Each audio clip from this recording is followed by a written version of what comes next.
What's going on, friends and fans? Ryan Dohrn here, your friendly neighborhood sales coach. We're answering your listener questions sent in to ryan@ryandohrn.com. Keep those questions coming. All right, here comes our next question. This is from June in Fairbanks, all the way in Alaska. I've been to Alaska. By the way, friends, if you've not been to Alaska, put it on your bucket list. All right, June from Fairbanks, question. Ryan, I'm trying to get prepared for selling season and budget season, which in my world typically is going to begin in October. What are some things that you do to prepare for selling season? All right, June from Fairbanks. So for me, I'm preparing way before that. So what you might consider is, what are your warm-up strategies to get your name, your company, your information in front of people well before the period of time that they'll consider it? So I'm going to be working in August so that I'm prepared in September, October, November. Or I'm going to be working in September to make sure I'm well prepared for October, November, December. Now, typically what I find is that most people, by the time you get to Thanksgiving, they're typically got their mind made up. Now, don't send a bunch of hate mail or leave comments on YouTube or whatever about that, friends, okay? To each his own. What I have found is that most of the time, once you get to Thanksgiving, after that, it's kind of signing on the dotted line season, and my presentation volume goes dramatically low. All right, warming up customers. What does that mean? It means non-sales touch points. So what are you doing? What can you share? What video clips, white papers, case studies, testimonials, information, things that are funny, of course appropriate, funny, things that you can share in a non-sales way to warm up those customers so that when it comes time for selling season, you're not seen as somebody with their hand out.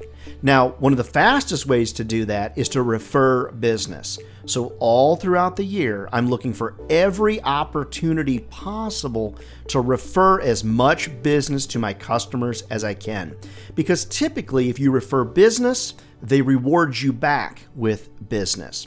Now, sometimes you'll have research, market research you could send to your customers. Now, if you've got current clients you're trying to renew and you're in the media business, like I do a lot of work in the media sales and digital sales business, I'm going to do year-end marketing impact reports and things along those lines to show what we did for that customer throughout the year. But remember, friends, if every time a client or prospect hears from you, you're in sales mode, you're seen as a salesperson. And salespeople have their hand out and are taking money. And there's another group of people that takes money. They're called robbers, okay? Criminals. We don't want to come across that way. I'm very proud to say that one of my goals is to be a helper. So I try to help more than I sell. Now, granted, feed my family from selling, of course. But I want to be helpful more than I'm always selling. So I would suggest to you, as crazy as this may sound, about 40% of my outreaches have nothing to do with sales. I mean, they have everything to do with sales, but they have nothing to do with sales. I'm trying to help. Like when I reach out to somebody, I don't say, hey, Bill, checking in on you. It's like, hey, Bill, how can I help? Hey, Bonnie, how can I help? Hey, Sally, what type of referrals are you looking for? Hey, Diane, what can I do to help your business grow? I'm always looking to be helpful to folks. So when you think about this, June, what can you do? You got to warm these people up. Give them non-sales information. So when it's time to sell them, you're not just seen as somebody with your hand out. Now, I also do a lot of research, market research, do market share comparisons, spending volumes of their competitors, and those kind of things as well. So June from Fairbanks, thank you so much for your question, and keep those questions coming to ryan@ryandohrn.com. Friends, never forget, if sales was easy, everybody be doing it. And they're not. We're not crazy. Well, maybe we're a little crazy. This is a great career, friends. It's going to feed your family for a lifetime. Get out there and sell some more and make us all proud. We'll see you next week.